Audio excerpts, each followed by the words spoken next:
오늘 하나님 말씀에 전할 제목은 앞서서 가시는 예수님을 따르자.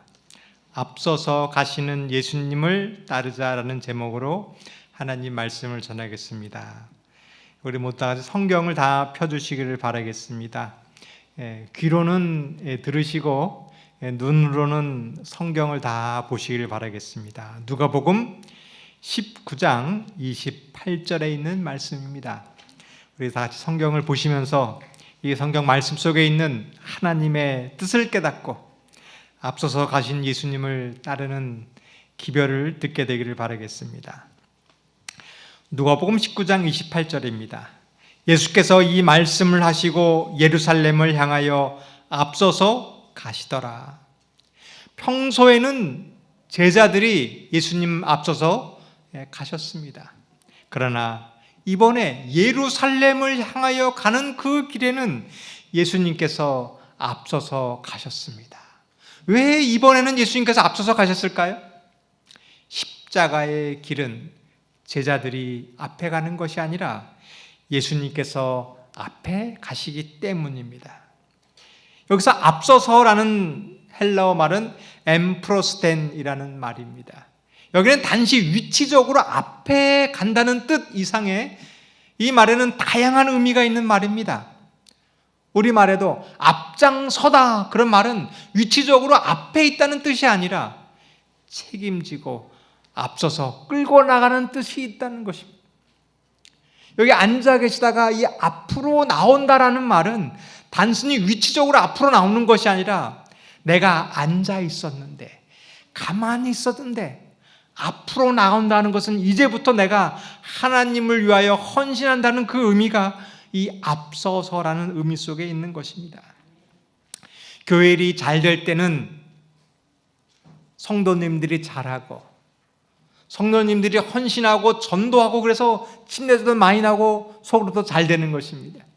근데 안 될 때는, 문제가 있을 때는 나 때문이야 라고 생각하는 것이 앞서서 가는 삶입니다. 좋은 길은 서로 가려고 합니다. 서로 먼저 하려고 합니다. 근데 안 좋은 일, 힘든 일은 서로 안 하려고 합니다. 그때 비록 고난의 길이지만 내가 먼저 가겠다. 그것이 앞서서 가는 길인 것입니다. 이것이 바로 예수님께서 사셨던 삶인 것입니다. 좋은 길이었을 때는 제자들을 먼저 보냈습니다. 그러나 고난의 길은 예수님께서 먼저 가는 것입니다. 성도 여러분, 오늘 우리도 예수님을 따라 이 길을 가게 되기를 바라겠습니다. 예수님께서 예루살렘을 향하여 입성하셨던 그 날은 십자가 달리시기 닷새 전 일요일에 예루살렘에 입성하셨습니다. 베다니에 도착하셨던 그 때에는 이틀 전 금요일에 도착하셨어요. 그 사이에 무슨 일이 있었냐면 마리아가 향유를 예수님께 부었던 사건이 있었습니다. 마리아는 예수님의 십자가를 알았습니다. 이제 엿새 후에는 십자가에 달려 돌아가실 것을 알았고 그 죽음을 예비하기 위하여 향유를 준비했습니다. 앞서가는 사람이란 십자가를 깨닫고 그 길을 준비하는 사람이 앞서가는 사람입니다. 오늘날 얼리 아답터라는 말이 있습니다. 이런 사람은 최신 기기와 최신 문명을 가장 먼저 습득하고 그것을 이제 이용하는 사람을 얼리 아답터라고 합니다. 근데 오늘날 앞서가는 사람은 이런 사람들일까요?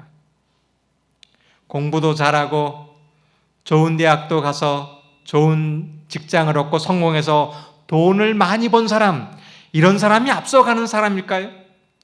성경은 이렇게 얘기하고 있습니다. 앞서가는 사람이란 예수님을 따라가는 사람입니다. 재림의 기별을 깨닫고 그 재림을 준비하는 사람이 앞서가는 사람입니다. 오늘 마리아처럼 이것을 깨닫게 되기를 바라겠습니다. 마리아처럼 우리는 재림을 준비하는 그러한 앞서가는 사람이 되기를 바라겠습니다. 근데 이 마리아는 어떻게 해갖고 예수님의 십자가가 이제 6일 남은 것을 어떻게 깨달았을까요? 이유가 있습니다. 누가복음 19장 11절입니다. 그들이 이 말씀을 듣고 있을 때 비유를 더하여 말씀하시니 이는 자기가 예루살렘에 가까이 오셨고 그들은 하나님의 나라가 당장에 나타날 줄로 생각함이러라. 예수님께서 예루살렘 가까이 베다니에 오셨습니다. 그리고 이 말씀을 하셨어요. 이제 십자가가 얼마 남지 않았다. 하나님의 나라가 가까이 임하였다. 그 하나님의 나라는 십자가와 부활로 이루어진다는 것을 말씀하였습니다. 앞서가는 사람은 하나님의 말씀을 깨닫는 사람입니다. 그리고 깨닫고 준비하는 사람이 앞서가는 사람인 것입니다. 성도 여러분, 오늘 우리가 이 말씀을 깨닫게 되기를 바라겠습니다. 예수님께서 가신 그 길이 어떤 길인지를 깨닫고 그 길을 따라가는 사람이 되기를 바라겠습니다. 그런데 왜 제자들은 똑같은 이야기를 들었는데 마리아는 깨달았는데 왜 제자들은 깨닫지 못했을까요? 그 십자가가 아니라 하나님의 나라가 당장 임할 것으로 왜 몰랐을까요? 보통 이 여자들은 잘 깨닫는데 남자들은 잘 못 깨닫는 것 같아요. 저희 집에 아들 1명, 딸 하나가 있는데 제가 이제 얘기를 합니다. 아이들에게 엄마 생일이 이제 가까웠다, 몇 월 며칠이다. 근데 아들은 못 깨닫습니다. 생일이 됐는데도 지난데도 몰라요. 근데 딸은 선물도 준비하고 카드도 준비하고 이렇게 잔치를 하는 거예요. 이게 남자 여자가 차이가 있구나. 이 여자들이 이게 잘 깨닫는 것 같아요. 제 아내도 제가 거짓말을 하면 귀신같이 알아듣습니다. 제가 물어봐요. 아니 어떻게 알았어? 그러면 제 얼굴만 보면 이게 거짓말인지 다 알 수 있답니다. 우리 성도 여러분, 우리 아내를 속이지 마시길 바라겠습니다. 다 압니다. 우리가 신앙생활에서도 깨닫게 되길 바라겠습니다. 이런 걸 봤을 때 예수님께서 십자가에 달려 돌아가신 것인지 얼마 남지 않는 것처럼 우리 삶 속에서도 예수님의 모습을 보고 깨닫고 그 길을 따라가게 되기를 바라겠습니다. 오늘 이렇게 얘기합니다. 누가복음 19장 28절에 예수께서 이 말씀을 하시고 예루살렘을 향하여 앞서 가시니라. 이것은 왕이 되기 위하여 가는 길이 아닌 것입니다. 우리가 오늘 이것을 오고 예수님을 따르는 것은 내가 성공하고 승리하고 부자가 되어서 출세하는 그 길이 아니라는 거예요. 오늘 이것을 깨닫게 되기를 바라겠습니다. 예수님께서 오신 이유가 있습니다. 누가복음 19장 29절입니다. 감람원이라 불리우는 산쪽에 있는 벳바게와 베다니에 가까이 가셨을 때 제자 중 둘을 보내시며. 우리가 이 성경 말씀을 잘 이해하기 위해서는 좀 지도를 보면은 이 말씀을 깨닫습니다. 예루살렘 성 바로 앞에는 감람산이 이렇게 있습니다.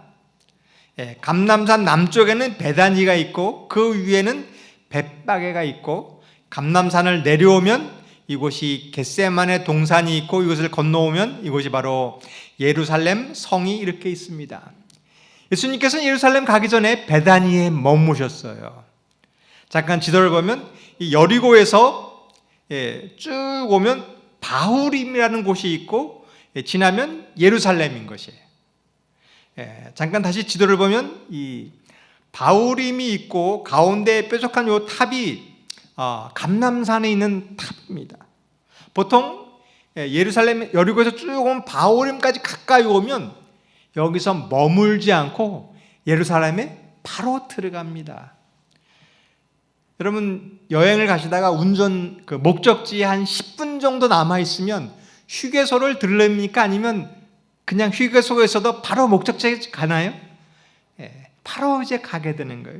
예수님께서는 왜 이 바후림에서 예루살렘으로 가지 않고 이 베다니 남쪽으로 이렇게 가셨을까요? 거기에는 이유가 있는 것입니다. 오늘 예수님께서 가신 길을 깨닫게 되기를 바라겠습니다. 그냥 감람산으로 가신 것이 아니라 왜 이쪽 이 베다니로 가신 이유를 오늘 알게 되기를 바라겠습니다. 왜냐하면 하실 말씀이 있기 때문에 그래요. 이곳에서 할 일이 있기 때문에 그곳에 머문 것입니다. 오늘 우리가 하는 일들, 찬미, 기도, 예배 속에서 그냥 하는 것이 아니라 그 이유를 깨닫게 되기를 바라겠습니다. 이 베다니에 와셔서 하셨던 이유는 이것이었습니다. 19장 30절입니다. 이르시되 너희는 맞은편 마을로 가라. 그리로 들어가면 아직도 아무도 타보지 않은 나귀 새끼가 매어 있는 것을 보리니 풀어 끌고 오라. 예수님께서 곧장 예루살렘에 가지 않고 잠시 머문 이유는 나귀를 타고 입성하시고자 하는 이유가 있었습니다. 여러분, 이것은 그냥 우연히 내가 자동차를 타든지 버스를 타든지 기차를 타든지 예루살렘에 간 것이 아니라 중요한 의미가 있어요. 오늘 성경 말씀은 그냥 읽는 것이 아니라 중요한 의미가 있는데 이것을 깨닫게 되기를 바라겠습니다. 예수님 말을 타고도 갈 수 있지 않았습니까? 근데 왜 나귀를 타셨을까요? 그 나귀 중에서도 아무도 타지 않는 어린 나귀를 타신 이유는 무엇일까? 이 짐승에는 노새가 있고 나귀가 있는데 둘이 비슷하게 생겼습니다. 노새는 이 암말과 당나귀를 교배해서 낳은 것이 노새예요. 이 노새는 아주 힘이 세고 지기력이 강해서 짐 실는 대로 사용하는 것이 노새였습니다. 그런데 이 노새는 새끼를 낳을 수가 없어요. 예수님께서 노새나 아무 짐승을 타지 않는 이유가 분명히 있습니다. 예수님께서는 나귀 중에서도 아무도 타지 않는 그 나귀를 타신 이유가 있습니다. 유월절에는 양을 잡아서 제사를 지냈습니다. 근데 그 양은 아무 양이나 잡는 것이 아니었어요. 흠이 없는 일련된 어린 양을 잡아야 했습니다. 오늘 예배도 마찬가지입니다. 우리는 그냥 내 정성만 드리면 되지, 그것이 아니에요. 여러분, 생일 선물을 주는데 혹시 내가 쓰던 거 깨끗한 거지만 쓰던 거 주십니까? 아니에요. 포장을 잘해서 값은 얼마 안 되지만 정성껏 드리는 것이 선물인 것입니다. 마리아가 예수님께 향유를 부었어요. 가장 귀한 것을 부었습니다. 왜 그냥 어차피 쏟아 부을 것인데 적당히 귀한 것을 해도 되지 않을까요? 마리아는 예수님이 가신 그 길을 알았습니다. 그래야 예수님께 가장 좋은 것을 드렸던 것입니다. 오늘 우리도 예수님의 가신 그 길을 깨닫고 그 의미를 알게 되기를 바라겠습니다. 여러분, 헌금을 드리잖아요.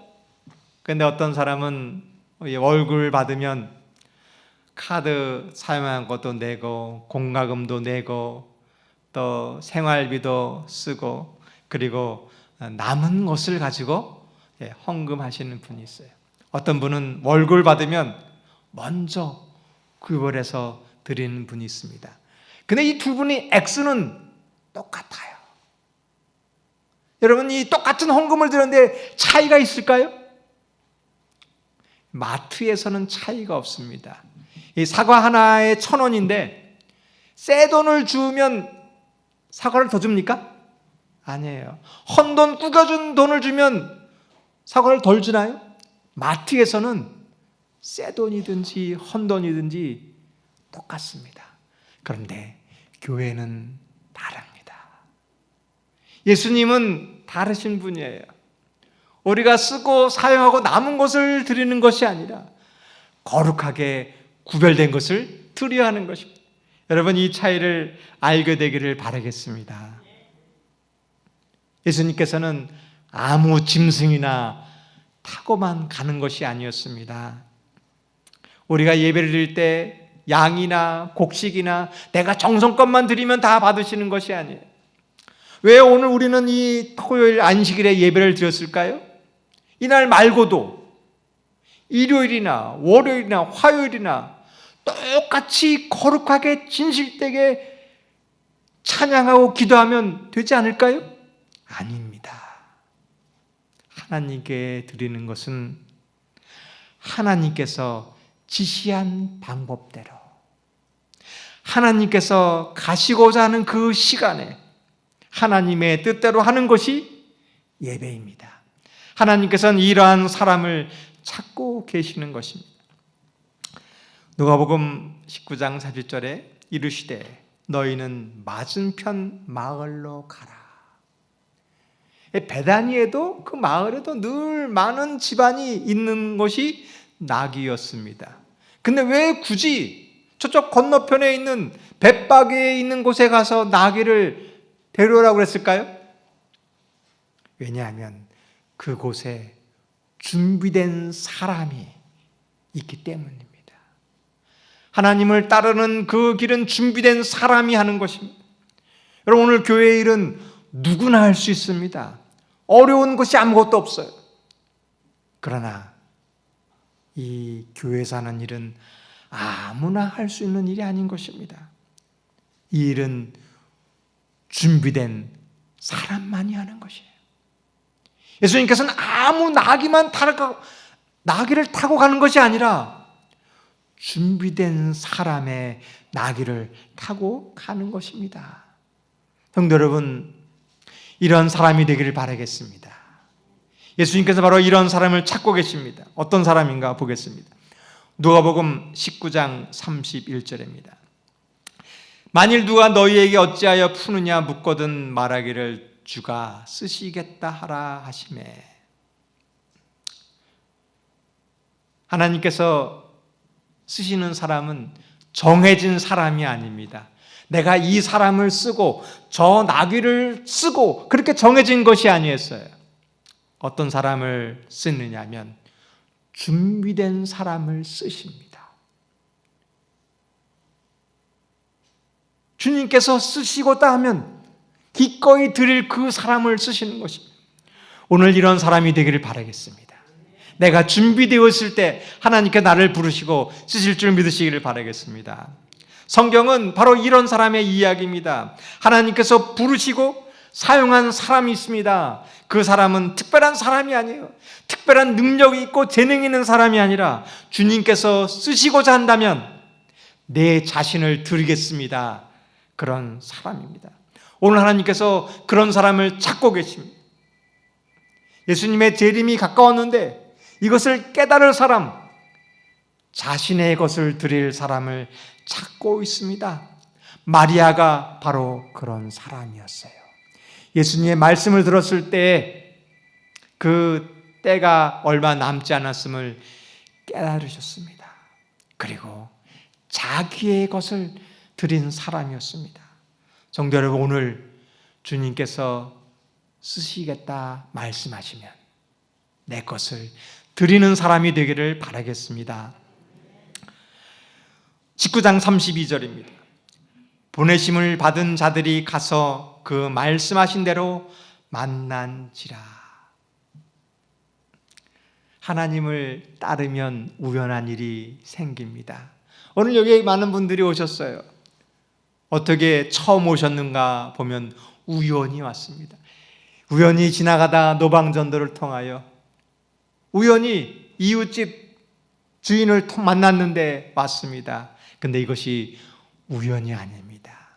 하나님께서 계획하셨고 그렇게 준비하셨기 때문에 만난 것입니다. 성도 여러분, 우리는 예수님의 말씀대로 살면 이렇게 우연한 일이 많이 있습니다. 이 말씀을 믿고 예수님의 뜻대로 그 뒤를 따르기를 바라겠습니다. 그랬을 때 준비된 사람, 내 인생에 준비된 계획을 만나게 될 것입니다. 바로 이 사람이 앞서가는 사람인 것입니다. 19장 33절 34절입니다. 나귀 새끼를 풀 때에 그 임자들이 이르되 어찌하여 나귀 새끼를 푸느냐 대답하되 주께서 쓰시겠다 하고. 여기 재미있는 장면이 있어요. 예수님께서 제자들이 벳바게로 이렇게 가니까 나귀 새끼가 메어 있는 것을 보는 거예요. 그 주인에게 이 새끼 좀 주님께서 쓰시겠다고 이야기하지 않고 그냥 나귀를 보자 풀고 끌고 가는 거예요. 그때 그 주인이 얘기하는 거, 어찌해서 이 남의 나귀를 끌고 가느냐. 이 제자들이 좀 행동이 무례해 보이지 않습니까? 그러니까 주인에게 허락을 받고 데려가야 되는데 그냥 끌고 가는 거예요. 왜 그랬을까요? 예수님께서 그렇게 하라고 명령하셨어요. 왜 그랬을까요? 하나님의 일은 부탁하는 것이 아닙니다. 하나님의 일은 명령하는 거예요. 예수님께서 제자들을 부렸을 때 나를 따라오겠니? 그렇게 허락을 구하지 않으셨어요. 나를 따르라고 명령했습니다. 왜냐하면 하나님이 왕이시기 때문에 그래요. 교회 일은 내가 하는 것이 아닙니다. 내가 교회에 와주고 내가 교회에 헌금해주고 내가 일해주는 것이 아니라 교회 일은 하나님이 하시는 거예요. 하나님이 명령하면 내가 쓰시겠다고 하면 내가 순종하는 것이 교회 일이고 이것이 예수님을 따르는 삶인 것입니다. 성도 여러분, 이러한 믿음을 가지시길 바라겠습니다. 앞서서 가시는 예수님을 따르는 사람은 내가 왕이 아니라 왕이신 예수님을 쓰시겠다고 하면 순종하는 사람인 것입니다. 해마다 교회에서는 재직들을 선출하고 있습니다. 안교부장, 선교부장, 도르가 회장, 찬양대장을 선출하는 거예요. 어느 날 선출을 합니다. 목사님, 왜 제 의사를 묻지 않고 쓰려고 하십니까? 저는 절대로 못합니다. 저 그런 일을 시키면 저는 교회 안 나올 거예요. 여러분, 그런 사람 되지 마시기를 바라겠습니다. 주님께서 쓰시겠다 명령하시면 순종하기를 바라겠습니다. 이 사람이 주님을 따르는 사람인 것이에요. 하나님께서는 이 사람을 통하여 큰 일을 이루시는 것입니다. 예수님께서는 5,000명을 먹이셨어요. 그것은 물고기 2마리와 보리떡 5개로 5,000명을 먹인 것입니다. 이러한 놀라운 이적은 바로 쓰시겠다고 하는 한 사람에 의해서 큰 능력이 이룬 것입니다. 이것이 하나님께서 하시는 방법인 것입니다. 근데 그 아이의 도시락을 쓰셨는데 강제로 뺏지 않으셨습니다. 야, 도시락 내놔. 이걸 가지고 이적을 베풀 거야. 그러지 않으셨어요. 주께서 쓰시겠다. 그때 이 아이는 기꺼이 드렸습니다. 그때에 놀라운 이적이 벌어진 것입니다. 근데 한 가지 사실은 이 5,000명을 먹였던 놀라운 일이 벌어졌는데 그 아이가 누군지를 모르는 것이에요. 지금 예수님께서 나귀를 타고 예루살렘에 입성하는 놀라운 일이 벌어졌는데 그 나귀를 빌려준 사람이 누구인지를 모르는 것입니다.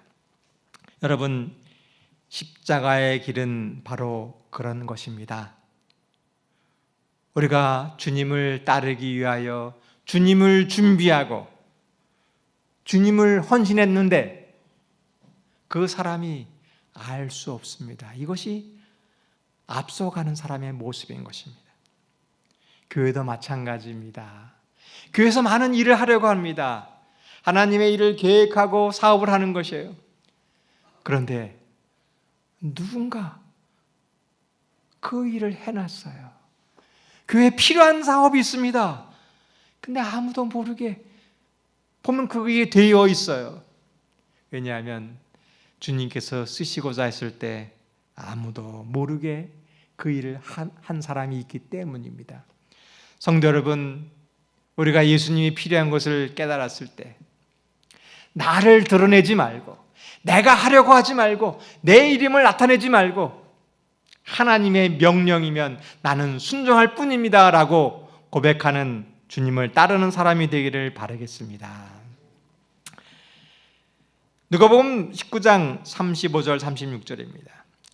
그것을 예수께로 끌고 와서 자기들의 겉옷을 나귀 새끼 위에 걸쳐놓고 예수를 태우니 가실 때에 그들이 자기의 겉옷을 길에 펴더라.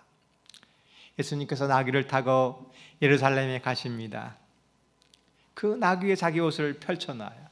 사람들은 나무 가지를 꺾어서 만세를 부르고 자기 옷을 벗어서 그 길에 깔아두는 거예요.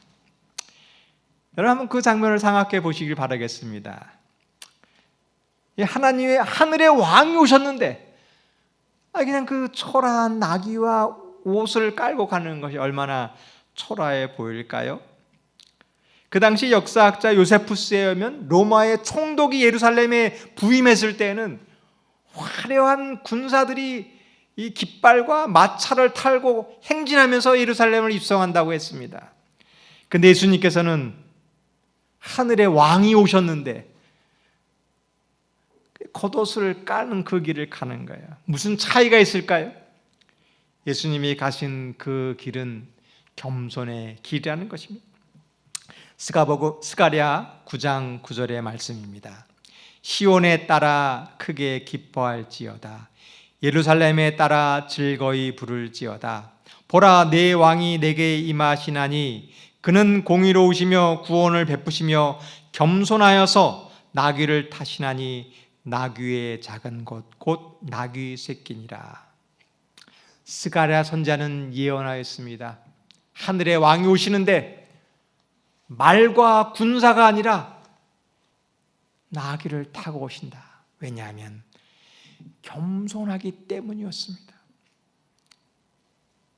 예수님은 하늘의 왕이었습니다. 이 땅에 오셨을 때 있을 곳이 없어서 베들레헴의 마구간에서 태어나셨습니다. 왜냐하면 겸손하셨기 때문입니다. 예수님께서 어렸을 때 나사렛에서 목수의 아들로서 목수의 일을 하셨습니다. 왜 그랬을까요? 겸손하기 때문이었습니다. 이제 왕으로서 입성하시는데도 나귀를 타고 가시는 거예요. 다락방에서 마지막 만찬을 하시는데도 빌린 그 집에서 하셨습니다. 그러나 십자가의 그 길은 앞서가시는 것입니다. 이것이 예수님의 모습인 것입니다. 모든 일들은 다른 사람을 칭찬하지만 고난이 왔을 때는 자신이 가는 그 길이 예수님의 길이고 그 길이 겸손의 길인 것입니다. 성도 여러분, 우리가 이 길을 따라가게 되기를 바라겠습니다. 이 길이 바로 예수님께서 가신 길인 것입니다. 성도 여러분, 오늘 교회에 오셨습니다. 우리가 찾는 예수님은 어떤 분인가요? 우리가 찾고자 하는 그 교회는 어떤 교회입니까? 왕이 예루살렘을 입성하는 것처럼 그러한 화려한 교회를 찾으시나요? 여러분, 오늘 우리 앞에 계신 예수님은 초라한 나귀를 타시고 겸손하신 예수님입니다. 이 예수님을 오늘 우리가 깨닫게 되기를 바라겠습니다. 우리의 고정관념이 아니라 내 생각이 아니라 십자가의 그 길을 깨닫고 그 길을 따르게 되기를 바라겠습니다. 따르는 방법이 있습니다. 그것은 우리의 가진 겉옷을 벗어서 깔아드리길 바라겠습니다. 많은 돈이 필요한 것이 아닙니다. 내가 가지고 있는 이 마음을 드리는 것이 주님께서 원하시는 그 길인 것입니다. 마리아는 이것을 깨달았어요. 그리고 자기가 할 수 있는 최선의 방법을 드린 것입니다. 그때 예수님께서 그것을 영광 받으신 것입니다. 이 일은 우리에게 중요한 의미를 주고 있습니다. 승리의 입성과 관계된 사건들은 각 사람의 화제가 될 것이며 모든 사람의 마음에 예수님을 소개할 것이었다. 이 예루살렘에 입성한 것은 예수님을 알게 하는 이유가 있는 것입니다. 그분이 십자가에 못 박히신 후에도 많은 사람들은 이러한 사건들을 그분의 고난과 죽으심에 관련시켜 회상하게 될 것이었다. 이렇게 이러한 행동을 한 이유가 있습니다. 왜냐하면 그 이후에도 나귀를 타시고 입성한 것을 보면서 예수님이 메시아임을 알게 되는 교훈이 있는 것입니다. 그들은 예언을 연구하고 예수께서 메시아이심을 확신하게 될 것이다. 그리하여 모든 나라에서 신앙으로 들어오는 개신자들에게 증거가 될 것이었다. 여러분, 우리가 성경을 보면 일어나는 사건을 통하여 하나님의 뜻을 깨달을 수 있습니다. 스가랴에서 나귀를 타고 입성한다고 예언하였습니다. 그 말씀대로 예수님께서 나귀를 타고 입성하신 그 모습을 생각하고 묵상할수록 십자가 이후에 그 분이 메시아, 예수님이 메시아임을 알게 되는 것입니다. 성경이 사실임을 깨닫게 되는 것입니다. 여러분, 마지막 때에도 마찬가지입니다. 우리가 예언을 연구했을 때 성경 말씀대로 이루어지는 사건을 보면서 성경 말씀이 사실임을 알게 되는 것입니다.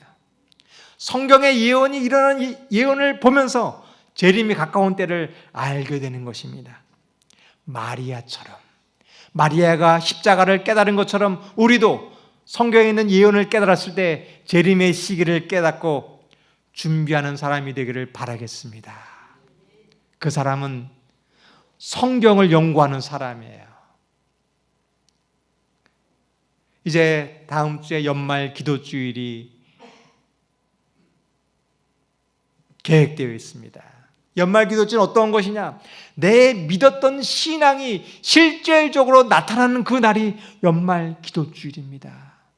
성도 여러분, 우리의 삶 속에서 이러한 경험이 예수님을 만나는 꼭 귀중한 기억이 되기를 바라겠습니다.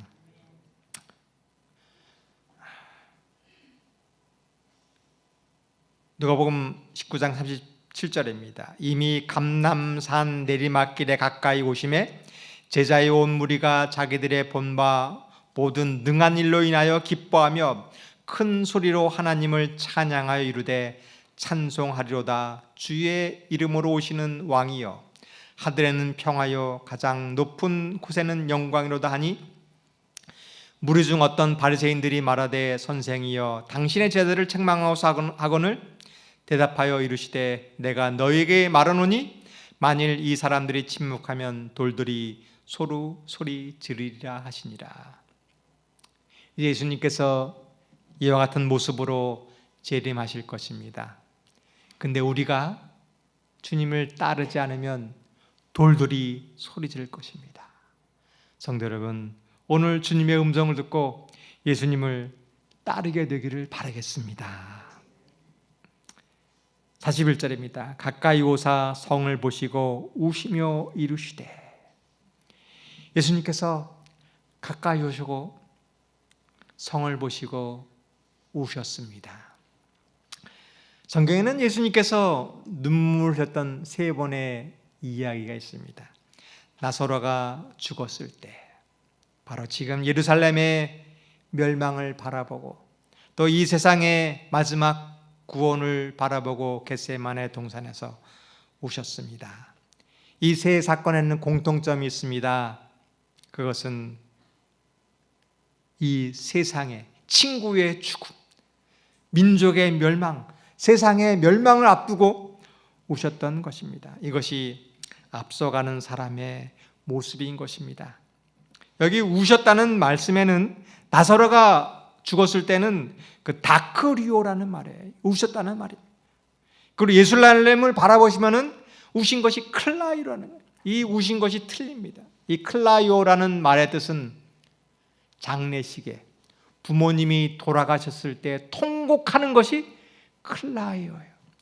예수님께서 예루살렘을 바라보시면서 통곡하셨어요. 예루살렘아, 예루살렘아. 이유는 무엇일까요?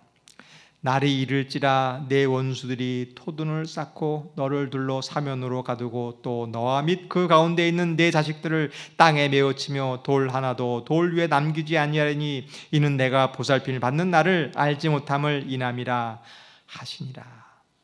바로 그 눈앞에 보이는 예루살렘이 다 무너질 것이기 때문에, 그러면 그 가운데 있는 그 자식들까지 멸망할 것을 보시고 오셨던 것입니다. 근데 이것은 과거의 일이 아니에요. 먼 예전에 6.25 때, 임진왜란 때 이랬던 일이 아니에요. 앞으로 우리에게도 또 일어날 일인 것입니다.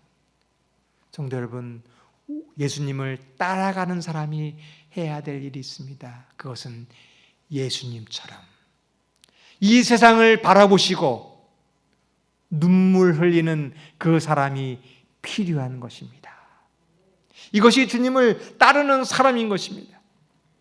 마지막 때는 그런 사람을 찾고 있습니다. 에스겔 9장 4절입니다. 여호와께서 이르시되 너는 예루살렘 성읍 중에 순행하여 그 가운데 행하는 모든 가증한 일로 말미암아 탄식하며 우는 자의 이마에 표하라. 마지막 때에 이 사람을 찾고 있습니다. 이 사람이 바로 남은 무리입니다. 예수님이 하신 것처럼 그 말씀을 깨닫고 따라가는 그 사람 누구냐 하면 예루살렘의 모습을 보고 우는 사람인 것입니다. 성도 여러분, 이것이 바로 오늘 이 세상의 모습입니다.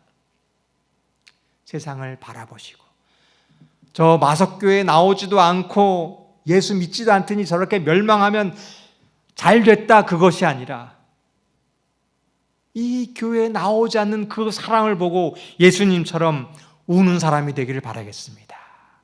이 사람이 마지막 때에 남은 무리인 것입니다. 예수님께서는 마가복음 11장 11절입니다. 예수께서 예루살렘에 이르러 성전에 들어가사 모든 것을 둘러보시고 때가 이미 저물매 12제자를 데리시고 베다니에 나가시니라. 나귀를 타시고 성전에 들어가셨습니다. 그리고 성전을 둘러보셨습니다. 그리고 해가 저물자 제자를 데리고 베다니로 가셨습니다. 성도 여러분, 오늘 이 예수님을 따라가시겠습니까? 우리가 예수님을 제자를 데리는 것처럼 우리를 데리고 가셨을 때 예수님을 따라가시기를 바라겠습니다. 이 베다니는 어떤 곳인가? 여기는 예루살렘 도성입니다. 이 베다니는 이 성 밖에 있는 것이에요. 이 성 안과 밖은 큰 차이가 있어요. 우리가 생각하는 것보다 큰 이상의 차이가 있습니다. 성 안은 굉장히 안전한 곳이었고 굉장히 편리한 곳이었습니다. 이 땅값은 어디가 더 비쌌을까요? 이 성 안에 있는 사람이 훨씬 잘 사는 사람이에요. 이 베다니에 있는 사람은 오늘날도 마찬가지잖아요. 서울 변두리에 있는 사람은 서민들이 사는 거예요. 예수님께서 왜 베다니로 가셨을까요? 이유가 있다는 것이에요. 여러분, 오늘 이것을 깨닫게 되기를 바라겠습니다. 그냥 우연히 그곳으로 간 것이 아니에요. 그곳에서 하실 말씀이 있는 것이에요. 많은 군중들이 모여서 흥분하는 것이 아니라 그들을 피해서 조용히 제자들에게 할 말씀이 있었던 것이기 때문입니다. 성도 여러분, 오늘 이 베다니로 주님을 따라가시기를 바라겠습니다. 오늘 많은 교회가 있습니다. 예루살렘 도성에 있는 것처럼 화려한 교회, 수많은 사람들이 모이는 교회가 있습니다. 그러나 마석교회는 베다니 교회가 되기를 바라겠습니다. 비록 초라하지만, 비록 소수의 무리가 있지만, 비록 멀리 떨어져 아무도 알아주지 않지만 그곳에 예수님의 말씀이 있고 예수님의 계신 곳을 따라가는 베다니 같은 마석교회가 되기를 바라겠습니다. 오늘 우리는 성전에 오셨어요.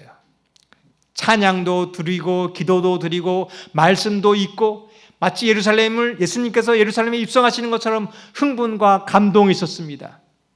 그리고 예배를 마치면 어디로 가시려고 하시나요? 베다니로 가시기를 바라겠습니다. 내가 이제 성전에 와서 예배를 드렸으니 끝났습니다. 내 할 일 다 했습니다가 아니라 베다니로 가시기를 바라겠습니다. 베다니는 조용한 곳입니다. 주님을 만나는 곳입니다. 안식일은 이 예배 12시에 예배로 끝나는 것이 아니라 주님으로 만나는 베다니로 가는 곳으로 맞춰야 될 것입니다. 그곳에서 내 죄를 깨닫게 되기를 바라겠습니다. 그곳에서 나를 구원하신 예수님을 바라보게 되기를 바라겠습니다. 근데 그곳이 예수님이 십자가가 있는 곳입니다. 그때 우리는 통곡하게 되는 것이에요. 오늘 이 예수님을 만나고 주님을 따라가게 되기를 바라겠습니다. 말씀을 생각하며 찬미